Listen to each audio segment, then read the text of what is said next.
जैनम जय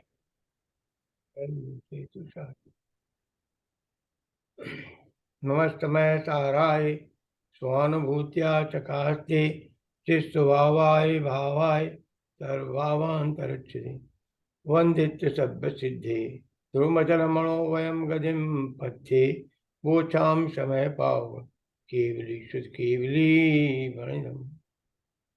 यह केवली शुद्ध केवलियों द्वारा कथित परम पवित्र आत्मा के मार्ग का कथन है, जो अनंत ज्ञान दर्शनादि गुणों से परिपूर्ण अपने वैभवमय स्वरूप को लिए हुए है।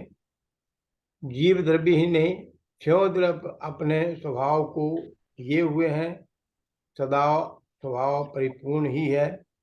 प्रकाल अपने गुण पर्याय के संपन्न वैभव सहित है और निरंतर परिणमनशील है। यहाँ हम आत्मा की 43 शक्तियों के बारे में चर्चा कर रहे हैं। उन शक्तियों की चर्चा करते करते हमने अष्टकुंच विस्तार शब्दी, जो संपूर्ण विकास को प्राप्त हो चुकी ऐसी असंकुचित विस्तार को प्राप्त होने वाली 13वीं शक्ति अकार्य कारणत्व शक्ति, कि मैं किसी का कारण भी नहीं हूँ, वो कोई द्रव्य मेरा कार्य रूप परिणाम भी नहीं है। इस प्रकार अकार्य कारणत्व शक्ति और परम परिणाम्य परिणामिक शक्ति, ये शक्ति दो शक्तियां एक जैसी दिखती हैं। ये 15वीं शक्ति जिसकी कल चर्चा की थी, परिणामाकत्व शक्ति, और 19वीं शक्ति परिणाम शक्ति, ये लगभग एक जैसी दिखती हैं। और ये परिणाम शक्ति जैसे अघुर लघु शक्ति में, अकारण कारण शक्ति में और परिणामकत्व शक्ति में, इनमें कुछ एक जैसापन दिखता है। यदि हम सूक्ष्म दृष्टि से इसे ध्यान में नहीं लेंगे तो इनमें कुछ गड़बड़ या पलटफेर हो जाएगी, शक्तियों का स्वरूप हमारे ज्ञान में नहीं आएगा। तो अकारण कारणत्व शक्ति में तो हमने ये देखा कि ना तो पर का मैं कुछ कर सकता हूं, ना पर मेरा कुछ कर सकता है। मेरा द्रव्य क्षेत्र काल भाव मुझ में सदा काल विराजमान है, पर का द्रव्य क्षेत्र काल भाव पर में विराजमान। पर मन वचन काय कृतकाल अनुमोदना 9 कोटि से पर रहेगा। उसका स्वभाव, उसका द्रव्य, उसका क्षेत्र, उसका काल, उसका भाव, उसका भाव, उसका परिणमन सब स्वतंत्र रहेंगे। और मैं अपने स्वद्रव्य स्वचतुष्टय में सदा काल अपने स्वभाव रूप से ही नियत वर्तन करूंगा, जो अपने निज रूप में होगी। ये अकार कारण शक्ति में बताया। अब परिणामक शक्ति में क्या बताया कि ये 4 बात बताई थी इसमें। मैं स्वयं को जानता हूं और पर से भी जाना जाता हूं। इस प्रकार मैं स्वयं का जान लूं और पर मुझे जाने। इस प्रकार 4 बिंदु कहे थे। मैं स्वयं को जानूं और पर को भी जानूं। इसी प्रकार स्वयं के द्वारा जाना जाऊं और पर के द्वारा जाना जाऊं। ऐसी 4 उसमें योग्यताएं हैं, एक साथ है, एक समय नहीं करना तो कुछ नहीं। जो अकार्य कारण शक्ति ने बताया कि तेरे में जानने का पावर है, ये परिणामक शक्ति बताती है। वो अकार्य कारण शक्ति बताती है कि तू पर का कुछ नहीं कर। जैसे एक कहावत है कि जब 2 लोगों में आपस में विवाद हो जाता है तो पंचायत बिठाई जाती है कि पंचायत की बात है सिर आंखों पर मेरा पनाला वहीं बहेगा। कि पंचायत की बात सिर आंखों पर, मेरा पनाला वहीं रहेगा। पंचायत जो करे वो सब कुछ ठीक है, मेरा कार्य वो भी सब ठीक है। अरे तो प्रभु, वो भी सब ठीक है, ये भी सब ठीक है, तो पंचों ने पंचायत बिठा ली काहे के लिए? उनकी कहा सुनी का कोई मतलब ही क्या हुआ? कि नहीं, आपकी बात सिर आंखों पर, आपने जो कहा वो हमने सब सुना ना, सब सुनाना, सब समझाना। कि सब सुना सब समझा, पर सब कुछ हुआ किया तो कुछ नहीं तूने? क्या हाँ, नहीं किया कुछ। बस तो ऐसा ही है कि जगत के संसारी सब जीवों की बात सब अपनी जगह और सिद्ध भगवंतों की बात सब एक जगह। जगत के जीव जग में करता धरता मानकर संसार में भ्रमण करते हैं। वो मोक्षार्थी जीव आत्मार्थी होकर निस्वभाव का ही करता रहता। मैं मुझ में रहने वाला हूं, पर मैं मेरा विश्राम नहीं। मैं शुद्ध बुद्ध अविरुद्ध एक पर परिणति से अप्रभावी हूं।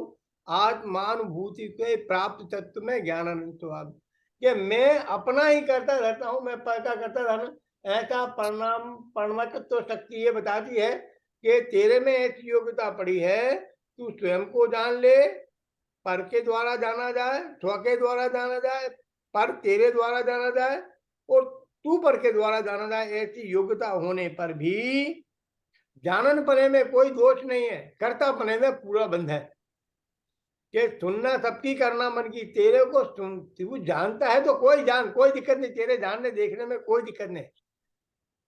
के beauty for see not for touch, के देखने में कोई दिक्कत नहीं, पर टच करोगे तो उस आपके फूल के पकड़ने से फूल की जो प्रफुल्लता प्रसन्नता है, जो उगलता है, बंद होके वो मुरझाना शुरू कर जाती है।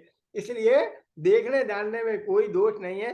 परमाकत्व शक्ति देखने जानने की ओर हमें इंगित करती है कि यदि हम पर को जाने, अपने को जाने, पर मेरे द्वारा जानने में आए या मैं पर के द्वारा जानने में आऊं, जानने में कोई दोष नहीं है। जैसे दर्पण में कितने ही गे आए झलके, पर दर्पण की स्वच्छता, निर्मलता, स्थिरता अपने आप में रहती है, और पर द्रव्यों की स्थिरता, निर्मलता अपने आप में रहती है।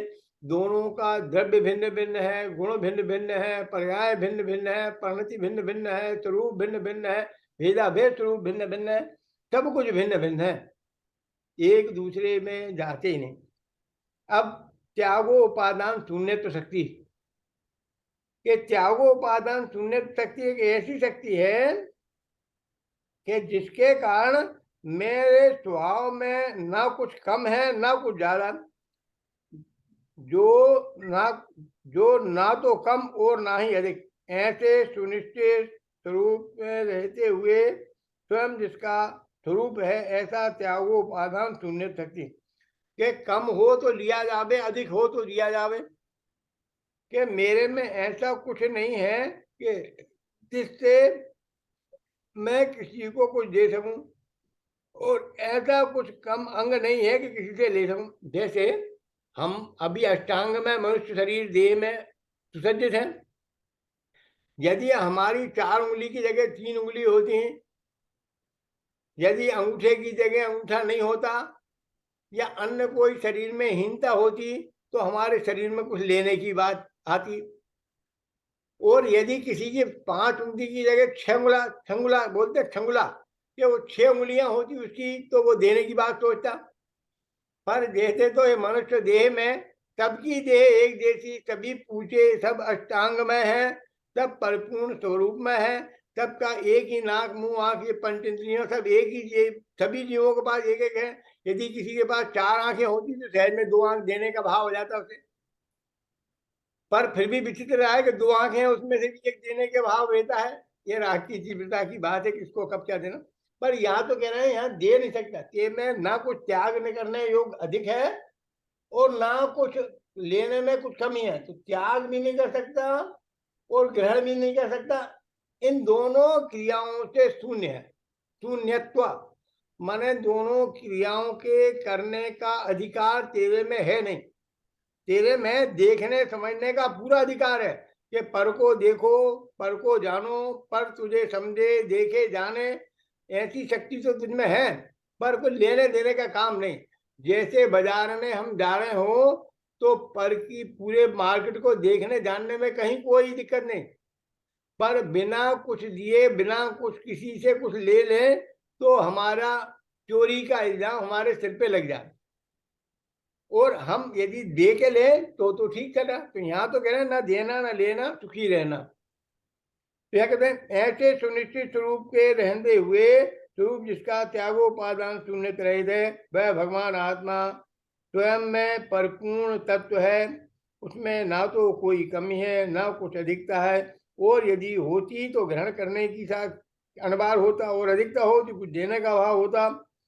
ग्रहण और त्याग क्रमशः कमी या अधिकता की सूचक हैं, पर परिपूर्णता की सूचक नहीं है। और मैं तो परिपूर्ण स्वरूप में हूँ, पूर्ण हूँ, चिदानंद हूँ, इसलिए मुझे में पर का कुछ लेना देना नहीं है। ध्रुव भगवान आत्मा में ऐसी कुछ भी नहीं है कि जिसमें से कुछ त्यागा जाए, और ऐसी कुछ भी कमी नहीं है कि बाहर से कुछ की पूर्ति की जाए। भगवान आत्मा के इस परिपूर्ण स्वभाव का नाम ही त्यागोपादान शून्य शक्ति है। अब ये क्या, ये परमार्थ से त्यागोपादान शून्य शक्ति है। त्यागोपादान शक्ति की चर्चा व्यवहार से है, परमार्थ से तो स्वरूप में स्वलीनता है, ऐसा बात समझना। अब अगुरु लघुत्व शक्ति, हम अगुरु यहाँ पे पंडित जी ये अभी शक्तियां जो है ना, हम उसमें से ये गुरुदेव श्री के प्रवचन में से ही ले ले हैं। आप उसी को स्पष्टता करते जाइए, उसमें से ही कुछ टॉपिक्स लेकर के हम पढ़ेंगे और आगे बढ़ेंगे। आपको कैसा लगेगा? पढ़िए पढ़िए पढ़िए। हाँ ठीक। तो यहाँ पे सबसे पहले तो गुरुदेव श्री कहते हैं कि जिसमें कमी वृद्धि नहीं होती है, ऐसी यह शक्ति है। तो भगवान ध्रुव स्वरूपे नायक भाव रूपे यथास्थित रहता है। द्रव्य स्वभाव में कोई कम बढ़ हो ऐसा कभी नहीं होता, एक बात। और यह जो कम बढ़ रहित नियतत्व स्वरूप शक्ति का उसकी पर्याय में परिणमन तो होता है, तो पर्याय में भी कम बढ़ नहीं ऐसा लागू पड़े कि नहीं? यहाँ कहते हैं कि पर्याय में भी कम बढ़ नहीं। पर्याय में यदि कंबड़ मान लिया तो हीनादिकता मान ली ना तूने।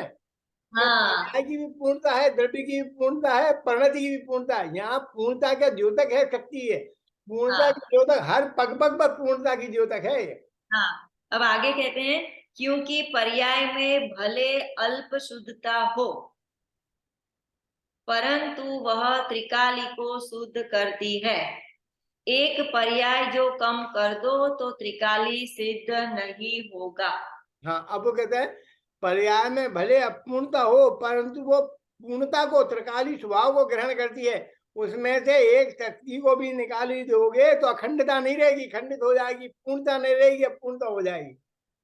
क्योंकि अगर भले ही मोक्ष मार्ग की पर्याय भले ही शुद्ध तो है परंतु अपूर्ण है, तो अपूर्ण होने से वस्तु में तो कम हो गई, वस्तु तो परिपूर्ण है। तो कि ऐसा तू नहीं समझ लेना कि वस्तु में भले मोक्ष मार्ग की पर्याय अल्प शुद्ध है परंतु वह त्रिकाली ध्रुव को दिखाती है। तो ये भी एक अच्छा खुलासा एक रहा। उदाहरण ये दे सकते हैं कि बीमारी की अस्वस्थ दशा में भी हम अस्वस्थ होते हुए भी जो द्रव्य दृष्टि से देखें तो उसमें त्रिकाल निरोग स्वभाव परिपूर्ण रूप से स्वभाव में विराजमान है। उस स्वभाव का आश्रय लेंगे तो पर्याय का, विकार का भी अभाव होकर स्वभाव में पूर्णता आ जाएगी। इसीलिए परिणामों की जो पर्यायों का है तो अनंत गुण है, द्रव्य है, अनंत गुण है और उनकी शुद्ध पर्याय है। इसमें अशुद्ध पर्यायों को नहीं शामिल किया गया था। ये बात हम पहले ही सुने आए हैं, समझ आए हैं। तो यहाँ भी गुरुदेव ने यही कहा कि यहाँ अशुद्धता की बात है ही नहीं। अपनी पर्याय में अशुद्धता का ज्ञान अपने से होता है। बराबर। ऐसी क्रमवर्ती पर्याय में त्याग उपादान शक्ति का परिणमन होता है। अशुद्धता का भी ज्ञान। हाँ त्याग और उपादान नहीं होता, इसका मतलब त्यागोपादान शून्य शक्ति, त्याग और उपादान की प्रवृत्ति नहीं होती है। नहीं। अभी वो अलग आएगा, सुनिए, वो शक्ति अलग आने वाली, उपादान व्यय ध्रुवत्व शक्ति वो अलग नहीं आने नहीं वाली है। ये नहीं त्यागोपादान शून्य शक्ति है। इसलिए इसमें और इसमें एक जैसा दिखाई देते हुए भी उसका स्वभाव अलग है, इसका स्वभाव अलग है। नहीं, यहाँ पे ऐसा कह रहे हैं कि अपनी पर्याय में अशुद्धता का ज्ञान अपने से होता है। ऐसी क्रमवर्ती पर्याय में त्यागोपादान शून्यत्व शक्ति का परिणमन होता है। त्यागोपादान शून्य शक्ति है, इसका मतलब है शक्ति तो त्रिकाल है। त्याग होने और उपादान होना मतलब अपनी अवस्थाएं जो निरंतर बदलती रहती हैं उनका क्रमवर्ती रूप परिणमन में भी कुछ घटाया बढ़ाया नहीं जा सकता। इसलिए त्यागोपादान शून्य शक्ति लागू होगी। नहीं, ये क्या पर्याय की ज्ञान में पर्याय की अशुद्धता जानने में आती है। हाँ तो ये जो जानने में आ रही है, ऐसी क्रमवर्ती पर्याय में भी त्यागोपादान शून्यत्व शक्ति का परिणमन होता हाँ है। हाँ, तो जानने में आना अलग बात है, पर हाँ, उसमें परिणमन होना अलग बात है। परिणमन स्वगत योग्यता से, सहजता से, अपने काल में, स्वसमय में सहज रूप से होगा। परिणमन कराने का भाव मिथ्या भाव है। ऐसे त्यागो नहीं मतलब कि ये जो जैसे कि राग जानने में आया, मुनिराज को भी छठे गुण स्थान में राग जानने में आया, तो ये जो राग जानने में आया उसमें त्यागोपादान शून्यत्व शक्ति कैसे लगाएंगे हाँ, कि राग का ग्रहण नहीं करते हैं, राग का त्याग नहीं करते, ऐसे करते त्याग करने की भावना मिथ्या भावना है। त्याग होता है सहज, इसे जानना सम्यक भावना है। कर्तृत्व बुद्धि का अभाव करके ये एक नया अपना और सिर पे सवाला ओढ़ लेंगे कि हम कर्ता हो गए। तो यहाँ अकर्ता स्वभाव ही आत्मा के बाद में करने की बात तो भूल जाए, मात्र जानने का स्मरण रखें। त्यागो हैं। उपादान शून्य शक्ति तो खुद इस बात के त्याग और उपादान दोनों का कुछ तू करता धरता नहीं है। अब होता स्वयं जगत का नाम, मैं जगत का करता का काम, कि जगत का परिणमन स्वतंत्र रूप से होता है।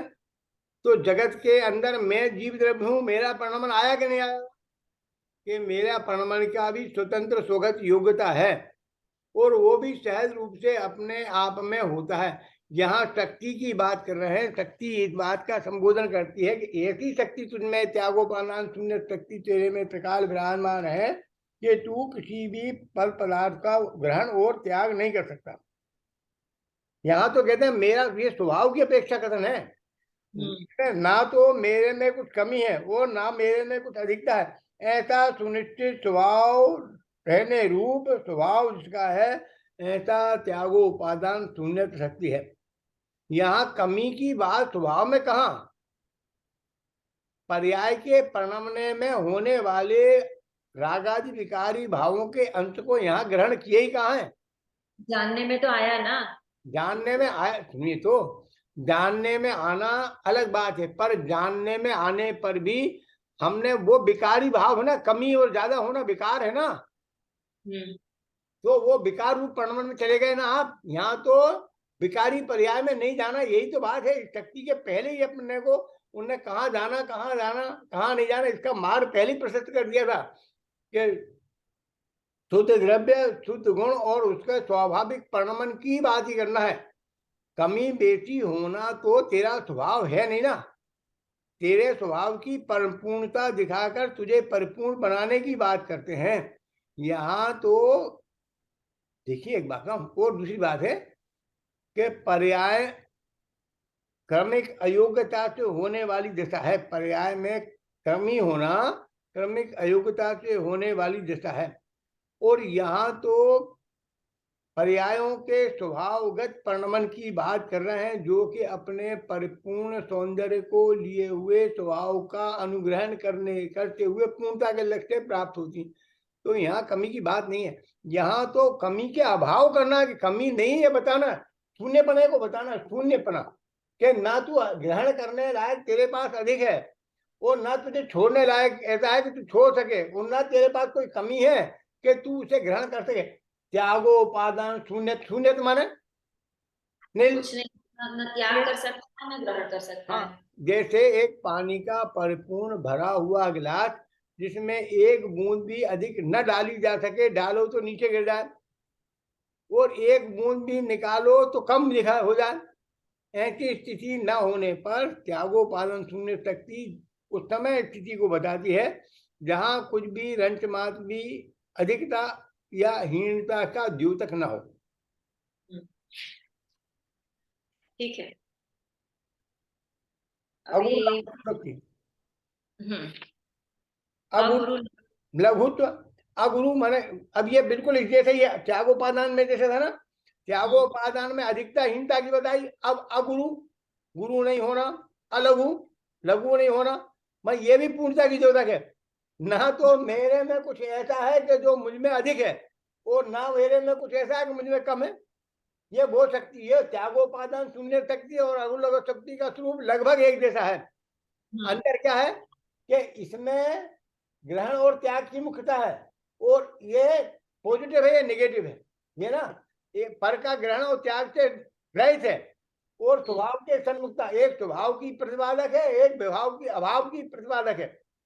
ये तो अभावात्मक है कि तेरे पर का कुछ ग्रहण त्याग करने की तेरे में शक्ति नहीं, और यहाँ स्वभाव, तेरा स्वभाव कैसा परिपूर्ण है कि वो न गुरु है न लघु है, कि यहाँ स्वभाव की पूर्णता का द्योतक है। दो तरीके से गिलास को देखा जाता है। जब कोई हमारे कोई दूध लाया, पानी लाया, फल खाया, रस लाया, जैसे हम आपके यहाँ पधारे, आप हमारे यहाँ, तो हमने एक गिलास में आपको शरबत दिया, तो उसके आधे गिलास को भरे देख को आप, कुछ लोग कह सकते हैं आधा गिलास भरा है, और लोग, कुछ लोगों की दृष्टि होगी आधा गिलास खाली है। तो आधा गिलास भरा है एक के ऊपर दृष्टि, एक की दृष्टि का आधा गिलास खाली, इनमें क्या अंतर है कि दोनों की दृष्टि में परिवर्तन है। एक गिलास के भरेपन को देखे, आधा तो भरा है भाई, तो एक को उत्साह आएगा और एक को बुरा लगेगा, अरे आधा खाली दिया, आधा ही दिया। तो यहाँ क्या कह रहे हैं, ये नेगेटिव पात्र ओ का ना कुछ ले सकते दे सकते, ऐसी नेगेटिव शक्ति, और ये पॉजिटिव है। त्यागोपादान नेगेटिव है कि इसमें से कुछ ग्रहण और त्याग नहीं किया जा सकता, ऐसे है। और ये अगुण लघु तो ना बड़ा है ना छोटा है, ऐसा अति नास्ति पर कथन समझ लीजिए, पॉजिटिव नेगेटिव समझ लीजिए, या दोनों परस्पर विरोधी कथन समझ लीजिए, पर दोनों विरोधी कथन एक स्वरूप की पूर्णता को बता रहे हैं। ठीक। और दूसरी बात है कि त्याग का स्थिति और उपादान की स्थिति, त्याग की दृष्टि से निरंतर त्याग और उपादान की दृष्टि से निरंतर उपादान होते हुए भी दोनों दृष्टियों में पूर्णता का द्योतक है।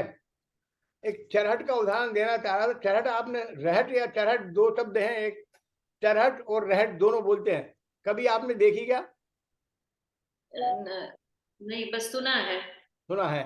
खेत में, आप कभी खेतों में गए नहीं होंगे, खेतों में जाके देखें तो खेतों में कुएं जो लगे रहते हैं, उन कुओं पे चरहट लगी रहती है। एक समझ लीजिए, जिसमें एक ऐसा पूरा लिंक है डोरी के साथ, उसमें एक चरहट में, कि जिसमें 20 या 25 डिब्बे कम से कम होते हैं, और 2-2 फीट के हिसाब दूरी से एक एक डिब्बा लगा हुआ होता है, और नीचे कुएं के अंदर वो जाते हैं, उल्टे होते हैं, कुएं के अंदर जाते हैं, और फिर पानी लेकर सीधे आते हैं, ऊपर पानी आके फिर गिर जाते हैं। फिर तो प्रति समय उनमें से पानी आ रहा है और प्रति समय बाहर बह रहा है, और प्रति समय वो चरहट का वो डिब्बे नीचे जा रहे हैं, प्रति समय भर रहे हैं।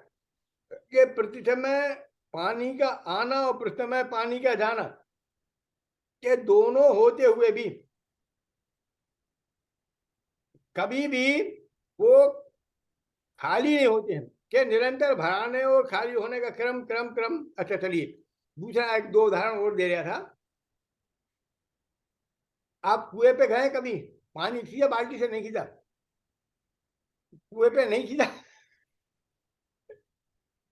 अब तो कुएं भी नहीं दिखते ना, कि कुओं से हैं? फिल्मों में देखा है कुछ। फिल्मों में, चलो फिल्मों की कुएं भी देखो आप, वहीं देखो, कोई दिक्कत नहीं। फिल्मों में भी देखने से कोई नुकसान नहीं, देखे तो कुएं से जब पानी खींचते हैं तो कुएं पे एक घिर्री लगी रहती है, उस पर रस्सी टंगती है, घिर्री गोल रहती है, और एक डंडा बीच में, डंडा, उसके ऊपर घिर्री लगी रहती है गोल।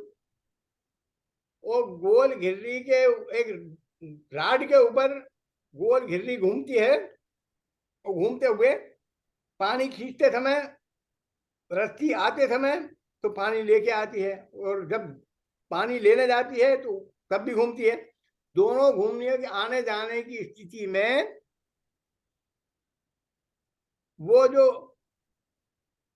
चलती है ना, क्या बोलते हैं, घिर्री, घिर्री, हाँ, और घिर्री, राउंड राउंड व्हील व्हील, क्या बोलते हैं?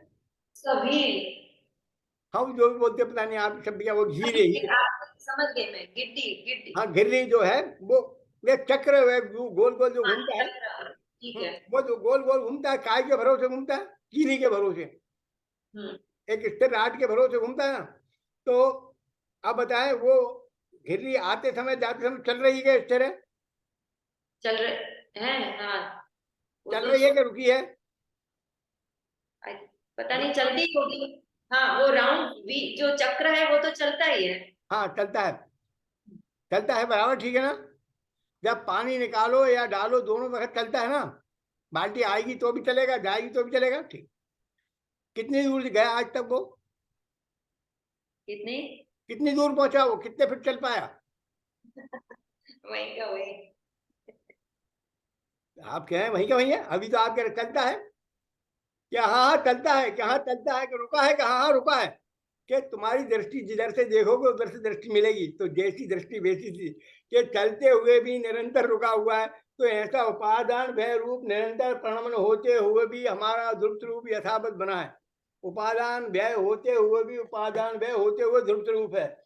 अगुर लघुत पने पे होते हुए भी ध्रुव रूप है। त्यागो उपादान होते हुए भी ध्रुव रूप है। परिणाम परिणामकत्व होते हुए भी ध्रुव रूप है। ऐसे ये जितनी शक्तियां अनंत शक्तियों में प्रत्येक समय परिवर्तन और परिणमन होते हुए भी हम जब उसे द्रव्य स्वभाव की अपेक्षा देखेंगे, ध्रुव स्वभाव की अपेक्षा देखेंगे, तो सभी शक्तियां निरंतर स्वभाव में परिणमन करती हुई भी ध्रुव रूप में है। जिसके जो स्वाभाविक भाव है, जो द्रव्यस्थ भाव है, कूटस्थ है, निश्चय से यथावत स्वरूप का ही परिणमन करते हुए भी अपरिणामी है। अपरिणामी है ना, ये अपरिणामी शक्ति आई ना अभी। अब और इसमें और नई अब शक्ति आने वाली है। उपादान भय, अरे अपरिणामी शक्ति सामने खड़ी है अब ये। उत्पाद भय के बाद अपरिणामी से परिणामी शक्ति है। परिणामी शक्ति क्या कहते हैं? नहीं अभी ये तो बाकी रहेगी ना, अगुरु लघु तो शक्ति, अरे इसमें पहले तो अगुर लगो शक्ति उपादान शक्ति, हमने अपनी चर्चा पूरी करी, आपको करना है गुरुदेव की। हाँ हम लोग अभी यहाँ से चलेंगे। शास्त्र में जो लिखा है कि जो षट स्थान पतित वृद्धि हानि रूपे परिणाम, तो हम्म। आप गुजराती ही ले लो, अभी तो बहुत हाँ ले पहला। लो लो। गुजराती में। हाँ बताइए, 218, 612 पेज पे है ना। 612 पेज पे अभी है, 16 नंबर की शक्ति है। कौन सा नंबर है? 16 16। चलिए 16 नंबर बताएं। षट छठ- स्थान पति। हाँ, छठ स्थान पत्नी और वृद्धि रूप। पति हाँ पति। वृद्धि हानि। हम्म। षट स्थान पति वृद्धि हानि रूपे परिणाम, तो સ્વરૂપ પ્રતિષ્ઠત્વના કારણરૂપ વસ્તુને સ્વરૂપમાં રહેવાના કારણરૂપ એવો જે વિશિષ્ટ ખાસ ગુણ તે સ્વરૂપ અગુરુ લઘુત્વ શક્તિ। इसमें क्या कर, छठ गुणी हानि वृद्धि रूप, माने 6 गुणी हानि 6 गुणी वृद्धि रूप होते हुए भी वो कैसा है? स्वरूप में प्रतिष्ठित। स्वरूप प्रतिष्ठित कारण रूपे, के स्वभाव में प्रतिष्ठित होने के कारण रूप से, कि वो स्वभाव में ही स्थिर है। तो और हानि वृद्धि रूप एक समय में होती है। और षडगुणी हानि का होने वृद्धि रूप होने पर भी, कि इधर हानि इधर वृद्धि, इधर हानि इधर वृद्धि, क्या गया, कुछ नहीं कम हुआ। कैसे? कि जैसे चक्र चलता हो ना, तो चक्र चलते हुए भी निरंतर उसकी क्रमबद्धता, जैसे नदी है ना, नदी का प्रवाह देख रहे, तो नदी को जब हम पानी की अपेक्षा देखेंगे, तो प्रति क्षण पानी बहता हुआ दिखाई देगा। वो हर बार नवीन नवीन पानी आके बहता है कि वही बहता है? कि हर बार नवीन पानी आता है और बहता है। हर बार नवीन पानी आता है, बहता। तो बहने की अपेक्षा देखोगे तो बहना जाना जाना दिखेगा, और इस टाइप देखोगे तो आना आना दिखेगा। पानी जहां से स्रोत्र की तरफ से देखोगे तो आना दिखेगा, और सागर की तरफ देखोगे तो जाना दिखेगा। और ये आने जाने रूप अवस्था देखने की जगह यदि हम ध्रुव रूप से देखेंगे तो निरंतर स्थिर रूप से चलायमान होती हुई स्थिर है। उसका यदि फोटो खींचा जाए तो कैसा दिखेगा? प्रवाह दिखेगा नहीं दिखेगा? नहीं प्रवाह नहीं दिखेगा। दिखेगा। यदि उसका वो रील बनाया जाए, क्या बोलते हैं आजकल, कौन सी बनाते हैं? Video video. वीडियो। हाँ वीडियो बनाओगे तो प्रवाह दिख सकता है कदाचित, पर फोटो खींचोगे तो प्रवाह नहीं दिखेगा। तो वीडियो बनाते हुए भी वो प्रभावित दिखते हुए, वीडियो चलते हुए भी अप्रभावित है। कि वीडियो चलायमान है कि अप्रभावित, वो अपनी जगह अप्रभावित है। और ऐसे संतति रूप आवागमन होते हुए भी नदी अपनी जगह स्थिरता की दृष्टि से देखेंगे तो स्थिर है। वो चलायमान की देखिए, उत्पाद व्यय की दृष्टि से देखें निरंतर उत्पाद, व्यय की दृष्टि से निरंतर व्यय, और ध्रुवता की दृष्टि से देखें तो निरंतर ध्रुवत्व को प्राप्त करनी है। तो ऐसे परिणाम को प्राप्त करती हुई शक्ति, परिणाम शक्ति किसे, जिसमें उत्पाद व्यय ध्रुव युगपद होते हुए भी स्वरूप में स्थिर है, ऐसी बात।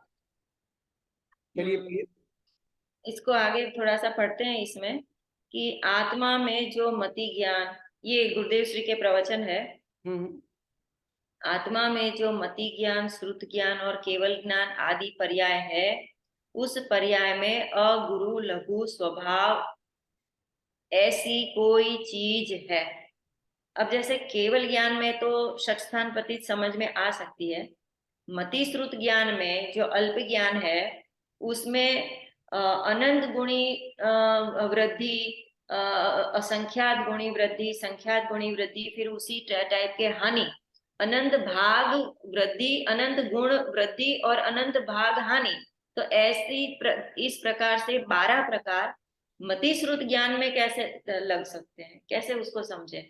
ये कहा केवल ज्ञान गम्य विषय है, इसे देखने के लिए गोमंतक आदि ग्रंथों को देखें, और ये अपने ज्ञान का गे नहीं बनने पर ये केवल ज्ञान के गे में आता है।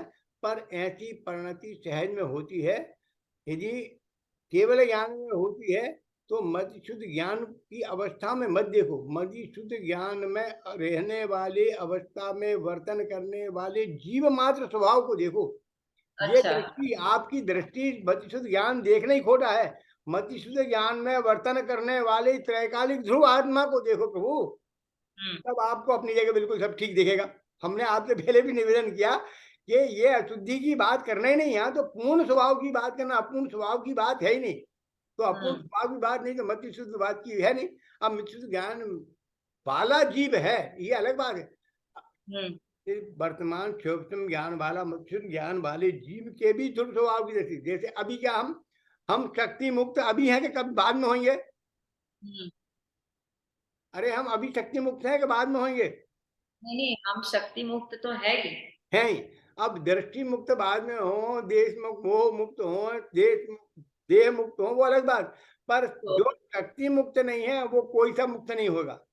ये शक्तियां द्रव्य स्वभाव की दृष्टि से हैं, और द्रव्य स्वभाव की दृष्टि से देखने पर भी हम अपने आप को पूर्णता रूप देखते हैं। अब मति ज्ञान वाला, ज्ञान वाला जीव भी स्वाभाविक दृष्टि से सदगुणी हानि रूप वृद्धि रूप होने पर ज्ञान का गेय न बनने पर अपने भी फिर भी केवली के ज्ञान का गेय या आचार्य श्री खुद ही कहेगा। आगे पढ़े, अगली शक्ति पढ़े।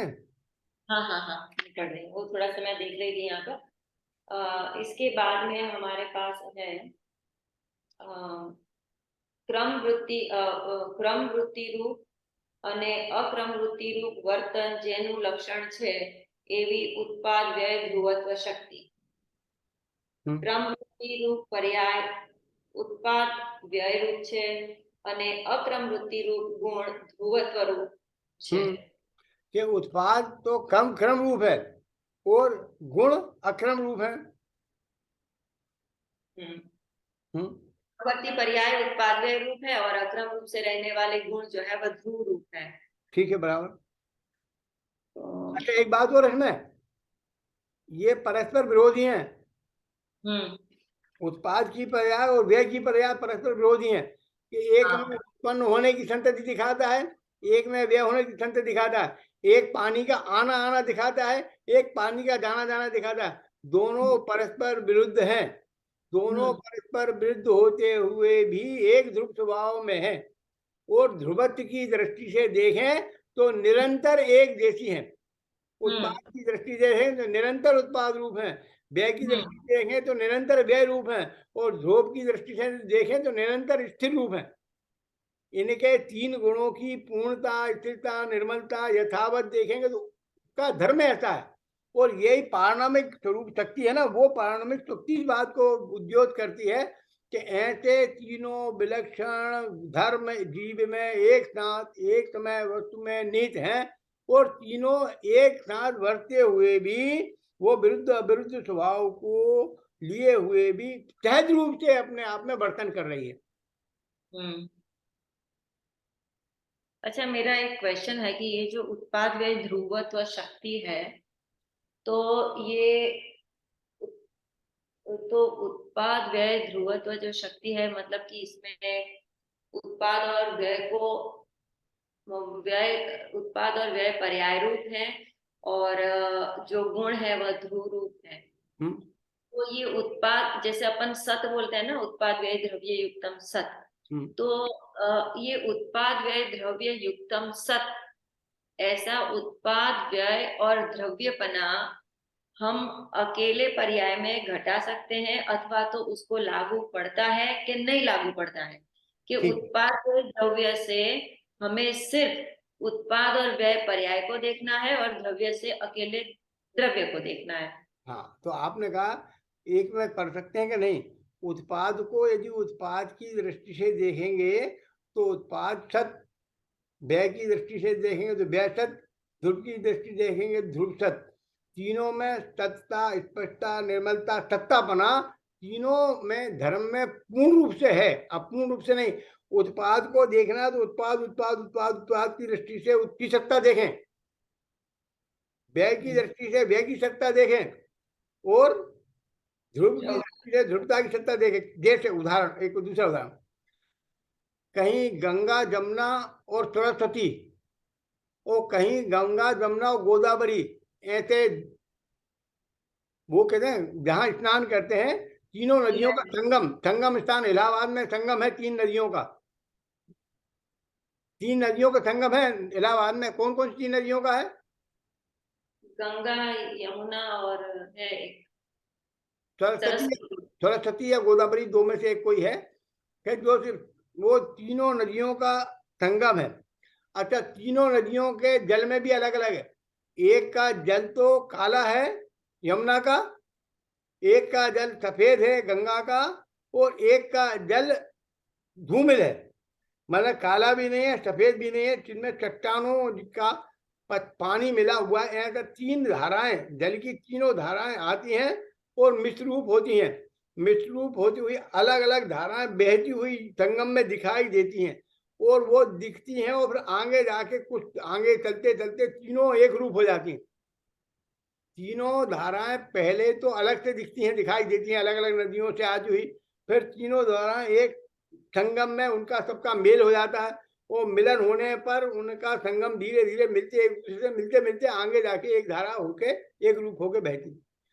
तो वो 3 धाराएं 3 रूप हैं कि एक रूप है? कि तीनों धाराएं हैं, और उनका यदि एक इकट्ठा पानी के किसी अंश विशेष को इकट्ठा करके उनमें से जल का विच्छेदन किया जाए तो तीनों जल अलग अलग अलग अलग उस इकट्ठे सामूहिक जल में से भी निकल सकते हैं। जैसे कोई योग बनाया जाए 3 वस्तुओं का अलग अलग, जैसे एक गिलास पानी लिया जाए, पानी में कुछ पत्थर हो, कुछ कंकड़ हो और जल हो।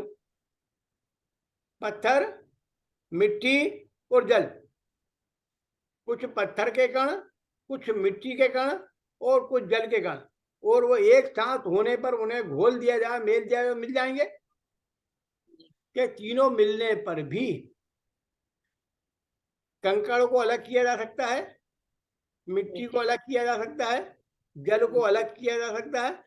इन तीनों के एक रूप स्थान एक साथ होने पर भी तीनों को अलग अलग किया जा सकता है। अलग अलग है तो अलग अलग किया जा सकता है, अलग अलग नहीं है तो अलग किया जा सकता है। अलग अलग है इसलिए किया जाता। अलग अलग कब है? इकट्ठे होने पे भी अलग अलग है जी। कि इकट्ठे हो तो भी अलग अलग है, और अलग अलग तो है ही। अरे अलग अलग तो अलग अलग है ही, इकट्ठे की दिशा में भी अलग अलग, क्योंकि एक ने दूसरे के स्वरूप को ग्रहण नहीं किया। जल ने पत्थर के रूप ग्रहण नहीं किया, पत्थर ने मिट्टी का रूप नहीं ग्रहण किया, पत्थर ने जल का रूप ग्रहण नहीं किया, जल ने पत्थर मिट्टी का रूप ग्रहण नहीं किया। तीनों ने अपना अपना अलग अलग स्वरूप रखा है, इसलिए तीनों अलग अलग हैं। उत्पाद, व्यय, ध्रुव तीनों एक साथ है। ध्रुव अपनी सौंदर्य को लिए हो कि स्थायी पने को दिखाती है, उत्पाद अपने सौंदर्य पने ले को निरंतर उत्पाद उत्पाद उत्पाद उत्पाद करता है। वह अपने स्वरूप को लिए कि निरंतर व्यय व्यय के उत्पाद व्यय निरंतर होते हुए कुछ भी नहीं होता है। नहीं, मेरा जैसे क्वेश्चन ये था। जैसे वो घिरनी घूमती है ना, तो निरंतर घिरनी घूमते हुए कितनी घूमी, क्या बिल्कुल नहीं घूमी, क्या घूमी तो कहाँ घूमी तो, वहीं की वहीं घूमी। हाँ बस, कि वहीं की वहीं होते हुए घूमते, कि उत्पाद व्यय होते हुए, ये है ना ग्लोब, ग्लोब के सूर्य का चक्कर पृथ्वी लगाती है, कि उसके पृथ्वी सूर्य का चक्कर लगाए सौरमंडल में, तो घूमते हुए भी अपने धुरी पर स्थिर है, ऐसे ही। तो हम भी तो अपने स्वभाव पर स्थिर होकर लोकालोक में घूमेंगे, और स्वभाव पे स्थिर रहेंगे तो मोक्ष पहुंच ही जाने वाले हैं। तो उत्पाद व्यय द्रव्य जो ध्रुवपना है वह पर्याय में नहीं लग सकता, उत्पाद व्यय ही पर्याय में है, और जो द्रव्यपना है वह द्रव्य का ही है। वो उत्पाद व्यय द्रव्य एक समय की पर्याय में नहीं लगा सकते हैं। क्यों नहीं लगा सकते, मतलब क्यों नहीं एक लगा सकते? समय, अब हाँ, आप कहेंगे ध्रुव तो ध्रुव रूप रहेगा, हाँ, वो तो ध्रुव तो द्रव्य ध्रुव, नहीं, मैं हाँ कह रही हूँ ध्रुव रूप से द्रव्य ही लेना है कि ध्रुव पर्याय में भी एक समय की ध्रुवता है। बराबर है। तो ध्रुव में त्रिकाल ध्रुवता है, हाँ, फिर तो क्या बात है? मतलब कि पर हो पर गया। पर इसमें परिणमन फिर भी है, परिणमन में है उत्पाद व्यय ध्रुव, समय परिणमन में है कि उत्पाद व्यय ध्रुव ध्रुवता एक रूपता होते हुए भी समय परिणमन है। वस्तु के स्वरूप के परिणमन को, उत्पाद व्यय होने वाले क्रम को, ध्रुवत्व अंत होने पर भी उत्पाद, आपका जीव अनादिकाल से लेकर आज तक संसार में परिभ्रमण करता करता हुआ भी स्थिर है ना। जैसे मनुष्य मरा है, बालपना, जवानी, प्रौढ़पना और वृद्धावस्था, तो एक ही मनुष्य की चारों अवस्था है, बालपना, यौवनपना, जवानी, प्रौढ़पना और वृद्धावस्था, सब आने पर भी, जैसे सबसे पहले होते बाल आश्रम, ब्रह्मचर्य आश्रम, 4 प्रकार के आश्रम भी बताए, वानप्रस्थ आश्रम, गृहस्थाश्रम और दीक्षाश्रम। तो चारों आश्रम एक ही व्यक्ति के हैं, उत्पाद ध्रुव एक ही द्रव्य में है, ये सब एक द्रव्य में परिणमित होते हैं, इसलिए अलग अलग नहीं, कोई अलग उत्पाद कहीं अलग है, व्यय कहीं अलग है, ध्रुवता कहीं अलग है। एक द्रव्य में एक साथ युगपद होने वाले परिणमन को कि परिवर्तित होते हुए स्थिरता है, परिवर्तित होते हुए स्थिरता है। जैसे आपके सिर के बाल निरंतर बढ़ रहे हैं और धीरे धीरे काले के सफेद हो रहे हैं, कि स्थिर वहीं के वहीं लगे हुए हैं, पर वहीं लगे लगे ही सफेद पने को प्राप्त, पुराने पन को प्राप्त या वृद्धि को प्राप्त हो रहे हैं, कि लगे हैं, क्या लगे, लगे जहाँ है वहीं है, पर वो निरंतर परिवर्तन हो रहा है, शरीर में निरंतर परिवर्तन हो रहा है। तो स्थिर होते हुए परिवर्तन होना, स्थिर धर्म की दृष्टि मतलब से। कि ध्रुवता जो है वह द्रव्य की ही, वो नित्य स्वभाव को ही ये बताएगा। एक समय की परिणति में अगर कहेंगे तो एक समय का सत वो भी ध्रुव है, एम ऐसे, हाँ हाँ, वरना वही, वो आप एक समय के तत्व ध्रुव को देखेंगे तो आप प्रकाश ध्रुव को देख पाएंगे, नहीं तो ध्रुव को दिखेगा कैसे तुम्हें? बस हाँ, तुम्हें एक समय में भी ध्रुवता को देखना है, वो अखंड ध्रुवता को भी देखना है, एक समय के क्रमबद्ध व्यय को भी देखना है, एक समय के क्रमबद्ध उत्पाद को भी देखना है, और क्रमबद्ध रूप कूटस्थ को भी देखना है, तटस्थ को भी देखना है ये। बिल्कुल देखना है। नहीं तो पूर्णता, वस्तु की पूर्णता खत्म हो जाएगी, आपके ज्ञान अपूर्ण हो जाएगा, वस्तु अपूर्ण हो जाएगी, वस्तु तो ना, तो यहाँ वस्तु की अपूर्णता, यहाँ तो शक्तियां पूर्ण स्वभाव के वैभव को बताने की दृष्टि से की है। हमारा ध्यान शक्तियों पर है, शक्तियां स्वभाव की बात कर रहे हैं, उन गुणों की बात कर रहे हैं जो वस्तु में त्रिकाल यथावत यथाकाल हैं। चलिए अगली पर, अगला पूर्ण पढ़िए, शक्ति। अब पढ़े पारणामिक शक्ति प्रभु, अब तो पढ़े। हाँ, अब ये पारिणामिक शक्ति, शक्ति जो है इसका है દ્રવ્યના સ્વભાવભૂત દ્રવ્ય વ્યય ઉત્પાદથી આલિંગિત સદૃશ અને વિસદૃશ જેનું રૂપ છે એવા એક अस्तित्व मात्रमयी परिणाम शक्ति। अब देखो मेरा ये क्वेश्चन ही मुझे ये बहुत अरे ही, प्रभु पहले आप अस्तित्व, ये देखें, अस्तित्व, अस्तित्व स्वभावमयी परिणति सुना, ये शब्द आप ही ने पढ़ा भी हाल। हाँ, अस्तित्व मात्रमयी। हाँ, अस्तित्व मात्रमयी परिणति। अब अस्तित्व मात्र माने कैसा? एवा तो एक अस्तित्व मात्र, एवा एक अस्तित्व मात्र, एवा माने इसमें एक अस्तित्व मात्र शक्ति परिणति, ये परिणमन शक्ति। नहीं, ये देखो पंडित जी यहाँ पे उत्पाद व्यय ध्रुवत्व शक्ति लिया और इसमें द्रव्य लिया, तो ये ध्रुव और द्रव्य ऐसा आचार्य देव ऐसा भेद करते क्यों है? There should be some difference, no? कोई तो डिफरेंस होगा ना, तो लिखते क्यों है ध्रुवत्व और द्रव्य? क्यों उन्होंने तो यहीं पर भी ध्रुव लिख देते थे। ध्रुव्य और ध्रुवत्व का एक ही मतलब है प्रभु, ध्रुव्य कहें या ध्रुवत्व कहें एक ही बात है। तो फिर तो द्रव्य क्यों लिखते हैं? आप ध्रुव लिखो ना, या तो फिर ध्रुव के बदले द्रव्य ही लिखो। आपने आचार्य ने दो शब्द क्यों क्यों अलग अलग डाले? आपका घर मूल में में और कोई एक, आप एक बात बता बहन जी, आपका और कोई नाम भी है घर में, और कुछ नाम से भी जानते हैं आपको आपके मायके में? आपके मायके हाँ, का नाम क्या है बचपने का? हाँ डिफरेंट है। क्या नाम है भाई, बताओ नाम बताओ। वो तो चक्कू। अब वो आपको मम्मी पापा, आपकी मम्मी पास गए थे ना आप, तो उसने रूपल वाला बहन कितनी बार कहा आपकी मम्मी ने? एक बार भी नहीं? हाँ, ओके। कि भैया वो तो उसका स्वभाव है कि आपको किसी नाम से भी पुकारें, पर आप सोते हुए में भी आपको आवाज देंगे ना, चाहे वो बचपने के नाम से दें। या अभी के। हाँ, तो वहां भी आप सोते में भी उठ आओगे, ठीक है ना? तो ऐसी स्थिति है कि हमारे शरीर के साथ ऐसा एक क्षेत्र आ गया, संबंध हो गया है कि उस नाम को हमने अपना अंग्रेजित कर है। तो यहाँ भी कहते हैं उत्पाद व्यय के साथ प्रणमता हुआ ध्रुव रूप हमारा है। तो ये जो शब्द है ना, तो इसका वाचक का वाच्यार्थ भी तो निकलता होगा ना, द्रव्य। ध्रुव, ध्रुव ध्रुव और ध्रुव का एक ही मतलब है, ध्रुव कहें ध्रुव कहें एक ही मतलब है। ठीक है। तो द्रव्य ना स्वभाव भूत द्रव्य व्यय उत्पाद थी आलिंगित સદ્રશ અને વિસદ્રશ જેનું રૂપ છે એવા એક અસ્તિત્વ માત્રમય પ્રણામ શક્તિ।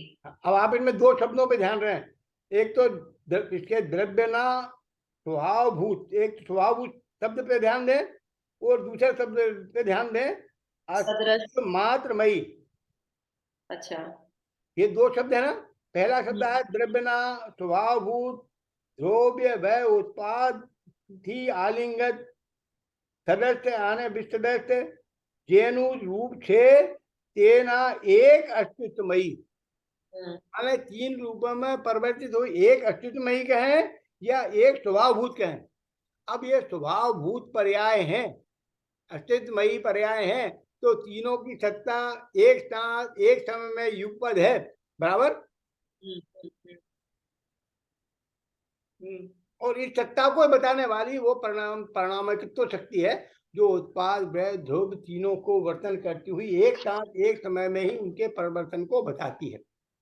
कल स्वामी जी को पढ़ लीजिए, समय होने वाला है। हाँ। इसके बाद में है कर्तु शक्ति अमूर्त तत्व शक्ति। કર્મ બંધના અભાવથી વ્યક્ત કરવામાં આવતા સહજ સ્પર્શાદી શૂન્ય એવા આત્મ પ્રદેશો સ્વરૂપ અમૂર્તત્વ શક્તિ। क्या कहते हैं? कर्म बंधनी, કર્મ બંધના અભાવથી हाँ अभाव थी, વ્યક્ત કરવામાં આવતા સહજ સ્પર્શાદી શૂન્ય સ્પર્શ રસ ગંધ વર્ણથી રહિત हाँ एवा आत्म प्रदेशो स्वरूप अमूर्त तत्व शक्ति। हाँ, पहले तो अमूर्त तत्व क्यों कहा कि ये मूर्तिक नहीं है? अब मूर्तिक नहीं है तो कर्म नहीं बनेंगे इसके। दूसरी बात, राग द्वेष आदि परिणति इसकी नहीं होगी, इस पर रस गंध वर्ण रूप परिवर्तन इसका नहीं होगा, उस सबसे रहित है। इस अमूर्त शक्ति कर्म बंधन के अभाव से व्यक्त सहज स्पर्श आदि शून्य आम प्रदेशात्मक है। स्पर्श आदि शून्य, स्पर्श आदि शून्य माने स्पर्श रस गंध वर्ण माने पुद्गल के परिणामों से अस्पर्शित, कर्म बंध के स्वभाव से अस्पर्शित। ये अमूर्तिक है, पर कर्म बंध से रहे थे, अमूर्तिक है, स्वभाव जन्य है। और ये क्या स्वरूप मूर्तमान है, जैसे सिद्ध भगवान होते हैं ना। कौन सा मूल है? अब क्या? सिद्ध रूपी, सिद्ध रूप भगवान किस कहते हैं? किसे? चिन्ह मूर्त। हाँ, चिन्ह मूर्त। जगधारी की मोह रीत लगत है अटापटी। बाहर नारक कृत दुख भोगे अंतर समरस घटा चिन्ह मूर्त दृगधारी। चिन्ह मूर्त माने चैतन्य मूर्ति रूप तो है, पर स्पर्श रस गंध वर्ण आदि से अमूर्तिक है। तो चैतन्य मूर्ति रूप है, स्पर्श गंध वर्ण आदि का रूप नहीं है, इसलिए अमूर्तिक कहते हैं। आत्मद्रव्य में सभी गुण और पर्याय अमूर्तिक शक्ति के रूप होती हैं, सभी गुण और पर्याय भी अमूर्त होती हैं। मतलब वो पुद्गल रूप नहीं है, इसलिए अमूर्तिक शब्द का संबोधन किया। अमूर्तिक किस दृष्टि से है कि पुद्गल रूपमयी नहीं है, इसलिए अमूर्तिक है। बराबर। अकर्तृत्व शक्ति समस्त कर्म थी करवामां आवता पूरा नहीं, पर अकर्तृत्व अभोक्तत्व, अकर्तृत्व अभोक्तत्व शक्ति। नहीं, हमारे में अलग अलग है इसमें। अच्छा, हाँ ठीक है ठीक है ठीक है, दो शक्तियां इसमें एक साथ दे दी आपने अलग अलग, तो अब अकर्तृत्व शक्ति पढ़े। समस्त कर्म थी करवामां आवता ज्ञातृत्व मात्र थी जुदा जे परिणामो ते परिणामोना करणना उपरम स्वरूप ते परिणामोना करवानी निवृत्ति स्वरूप अकर्तृत्व शक्ति। अकर्तत्व, अकर्तत्व माने इसकी स्वतंत्रता के पर का कर्ता धर्ता। ये कहते हैं इस ज्ञान स्वभाव से भिन्न कर्मोदय से होने वाले रागादि विकारी भावों के कर्तृत्व से रहित होने वाले भाव को अकर्तृत्व शक्ति कहते हैं। इस प्रकार ज्ञान से भिन्न कर्मोदय से होने वाले रागादि विकारी भाव परिणामों के अनुभव से अभोग तत्व से रहित होने वाला अभोग तत्व, परिणामों का कर्ता और भोक्ता नहीं है। कौन से परिणामों का? पुद्गल कर्म के परिणामों।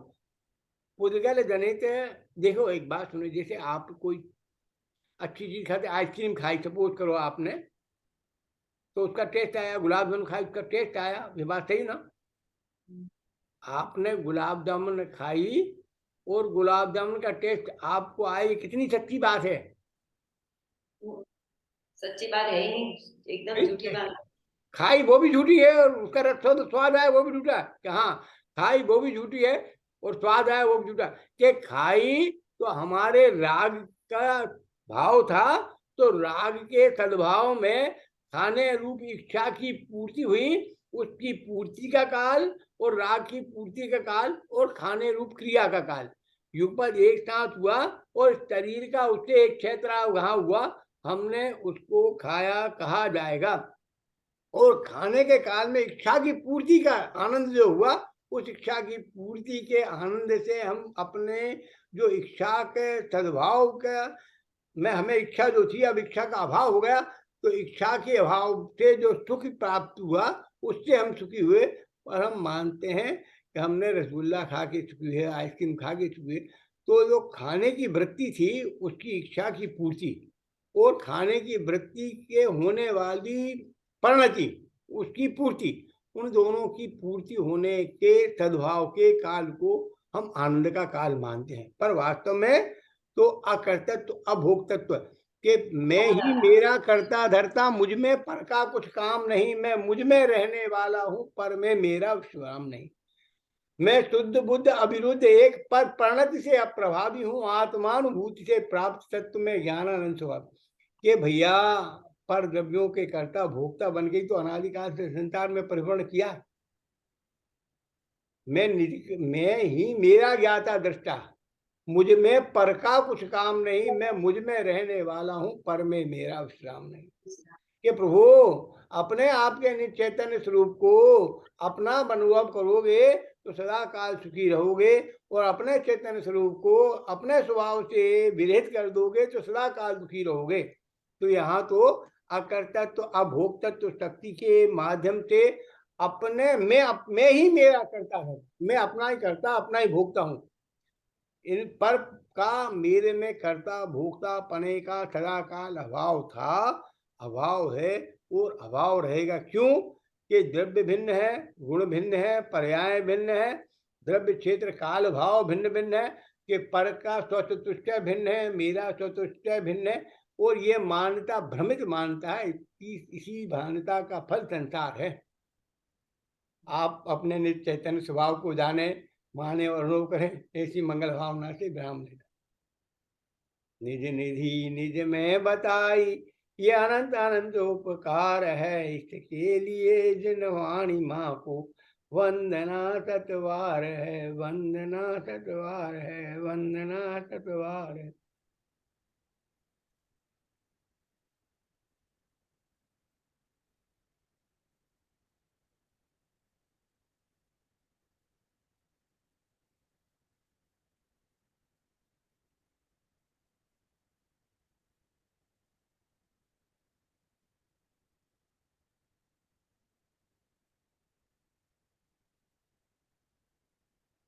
बोलिए श्री 24 तीर्थंकर भगवान नो जय हो।